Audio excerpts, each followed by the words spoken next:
Hello friends, bullet రైలు project గురించి మీకు తెలుసా? దీనికోసం భారతదేశం నుంచి అధిక ధరలను డిమాండ్ చేయడం ద్వారా జపాన్ గణనీయమైన పొరపాటు చేసి ఉండొచ్చు. ఈ వాస్తవాన్ని జపాన్ ఇప్పుడు గ్రహించడం ప్రారంభించింది. 2017లో ముంబై మరియు అహ్మదాబాద్ మధ్య బుల్లెట్ రైలును ప్రారంభించాలని భారతదేశం నిర్ణయించింది. ఇది గంటకు 250 కిలోమీటర్ల వేగంతో 2026 నాటికి అమల్లోకి వస్తుంది. అయితే జపాన్ కారణంగా ఈ బుల్లెట్ రైలు భారతదేశంలో 2026 నాటికి నడవకపోవచ్చు. బుల్లెట్ రైలు నిర్మాణానికి బాధ్యత వహించే జపాన్ కంపెనీలు హిటాచీ మరియు కవాసాకి భారతీయ రైల్వేలో అంగీకరించిన దానికంటే ఎక్కువ వసూలు చేయడానికి ప్రయత్నిస్తున్నాయి. భారత రైల్వే మంత్రి అశ్విని వైష్ణవ్ స్పందిస్తూ విదేశీ సాంకేతికత అవసరం లేకుండా దేశీయంగా బుల్లెట్ రైలును తయారు చేయాలని నిర్ణయించారు. జపనీస్ కంపెనీ బుల్లెట్ రైలు ధరను పెంచేసింది. అలాగే భారతీయ రైల్వే ఒక బుల్లెట్ రైలు కోసం 4.6 బిలియన్ రూపాయలు చెల్లించాలని డిమాండ్ చేసిన సమయంలో ఈ నిర్ణయం వచ్చింది. ఫలితంగా స్వతంత్ర రైల్వే ఉత్పత్తి సంస్థ అయిన India's integral coach factory ICF ఇప్పుడు స్థానికంగా బుల్లెట్ రైలు నిర్మించడానికి మరియు నడపడానికి విస్తృత ప్రయత్నాలు చేస్తోంది. బుల్లెట్ రైలు ధరను పెంచడం పెద్ద తప్పని జపాన్ ఇప్పుడు గ్రహించవచ్చు. ఈ పరిస్థితిపై తాజా అప్డేట్ కోసం మేము ఈ వీడియోలో మీకు వివరాలు చెప్తాం. అయితే మరింత ముందుకు వెళ్ళడానికి ముందు దయచేసి వీడియోను లైక్ చేయండి మరియు ఛానల్ను సబ్స్క్రైబ్ చేసుకోండి. ఇది మీ సమయాన్ని సెకను మాత్రమే తీసుకుంటుంది, కానీ మాకు గొప్పగా సహాయపడుతుంది. హై స్పీడ్ రైల్ ప్రాజెక్టులో భాగంగా త్వరలో బుల్లెట్ రైలు ప్రారంభించే ప్రణాళికతో భారతదేశం ముందుకు సాగుతోంది. ఇందుకోసం ముంబై అహ్మదాబాద్ మధ్య ట్రాకులు వేస్తున్నారు. ఇప్పటికే 80% పనులు పూర్తయ్యాయి. అయితే ఈ పని జపాన్ సహకారంతో జరుగుతుంది కాబట్టి ఇది కొన్ని సవాళ్లను ఎదుర్కొంది. ఈ ప్రాజెక్ట్ భారతదేశ మౌలిక సదుపాయాల అభివృద్ధికి గణనీయమైన మార్పులు తీసుకొస్తుంది. అలాగే దేశం ప్రపంచంలోని ప్రముఖ రైల్వే దేశాల ర్యాంకులో చేరడానికి సహాయపడుతుంది కూడా. ఇది హై స్పీడ్ రైలు ప్రాజెక్టు కాబట్టి ముంబై అహ్మదాబాద్ మధ్య ప్రయాణ సమయం దాదాపు సగానికి తగ్గుతుంది. ఈ రెండు నగరాల మధ్య బుల్లెట్ రైలు నడిపేందుకు ట్రాక్ సిద్ధం చేస్తున్నారు. బుల్లెట్ రైలు గంటకు 250 నుంచి 340 కిలోమీటర్ల వేగంతో దూసుకుపోతుంది. అయితే ఒక సవాలుగా ఉన్న అంశం ఏంటంటే బుల్లెట్ రైలు కోసం ట్రాక్లను సిద్ధం చేయడంలో భారతదేశం పెట్టుబడి పెడుతుండగా ఉపయోగించబడుతున్న సాంకేతికత పూర్తిగా జపనీస్ది. జపాన్ చాలా సంవత్సరాలుగా బుల్లెట్ ట్రైన్ సాంకేతికతలో ముందంజలో ఉంది.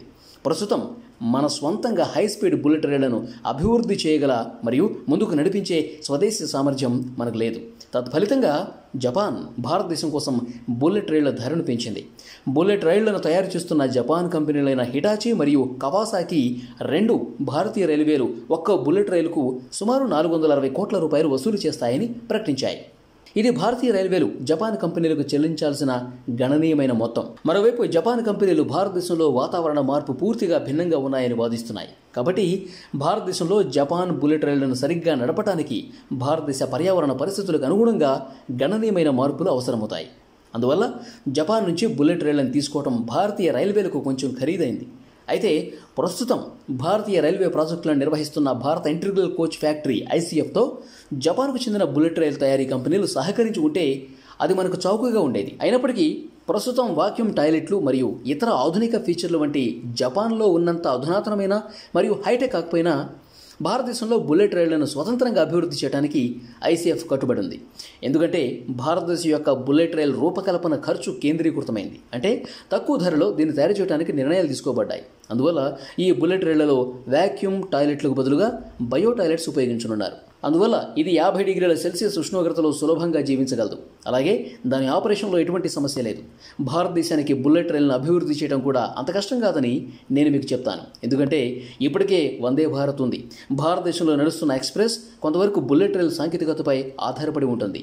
అలాగే ఇది భారతదేశపు మొట్టమొదటి సెమీ హై స్పీడ్ రైల్ మరియు భారతీయ రైల్వే ఇంజనీర్లు మరియు మేక్ ఇన్ ఇండియా చొరవ కింద అభివృద్ధి చేయబడింది. భారతదేశం యొక్క ఇంటిగ్రల్ కోచ్ ఫ్యాక్టరీ ICF ద్వారా కేవలం 18 నెలల వ్యవధిలో శాస్త్రవేత్తలు జపాన్ లేదా మరో ఇతర దేశానికి చేరుకోవాల్సిన సాంకేతికత ఇందులో ఉపయోగించబడలేదు. కానీ అయస్కాంత క్షేత్రం యొక్క సాంకేతికత ఇందులో ఉపయోగించబడలేదు. దీని గరిష్ట వేగం గంటకు 180 కిలోమీటర్లు. అంటే ఇది ప్రస్తుతం హై స్పీడ్ రైలు ప్రాజెక్టు కింద పరిగణించబడదు. ఇది ముంబై మరియు అహ్మదాబాద్ మధ్య నడుస్తుంది. వేగం గంటకు 250 కిలోమీటర్ల నుంచి 340 కిలోమీటర్ల వరకు ఉంటుంది. గంటకు ఇది మ్యాగ్నెటిక్ ఫీల్డ్ టెక్నాలజీని ఉపయోగించి నిర్మించబడుతుంది. ఇది పూర్తి కావడానికి అదనంగా 2 సంవత్సరాలు పడుతుంది. అలాగే భారతదేశం మరియు UAE మధ్య నీటి అడుగున సొరంగం సృష్టించే లక్ష్యంతో నీటి అడుగున సొరంగ నిర్మాణం కూడా త్వరలో ప్రారంభం కానుంది. బుల్లెట్ రైళ్లను సముద్రం వెంట నేరుగా ప్రయాణించేలా అనుమతిస్తాయి. అలాగే ఇది అంత సులభం కాకపోవచ్చు. కాబట్టి పెట్టుబడి ఎక్కువగా ఉన్నప్పటికీ మనకు విదేశీ కంపెనీల సాయం అవసరం కావచ్చు. ఎందుకంటే ఈ రకమైన ప్రాజెక్టులో భద్రతకు కూడా ప్రత్యేక శ్రద్ధ అవసరం. ఇటీవల భారత ప్రధాని జపాన్లో పర్యటించినప్పుడు జపాన్లో బుల్లెట్ రైళ్ల గురించి చర్చలు జరిగాయి. 2 ఏళ్లలోపు బుల్లెట్ రైళ్లను నడపాలంటే జపాన్ సాయం తీసుకోవాల్సిందే. లేకుంటే 2028 నాటికి మాత్రమే మేము మా స్వంత బుల్లెట్ రైలు నడపగలం. అయితే దీని గురించి మీరేమనుకుంటున్నారు? మనం జపాన్ నుంచి బుల్లెట్ రైళ్లను కొనుగోలు చేయాలా, లేదా వాటిని మనమే తయారు చేయడం మంచిదా? దేని మీద దృష్టి పెట్టడం మంచిది? ఈ వ్యాఖ్యలకు సంబంధించి మీ అభిప్రాయాన్ని నాకు తెలియజేయండి. ఈ వీడియోని తప్పకుండా లైక్ చేయండి. మీ స్నేహితులు కూడా షేర్ చేయండి.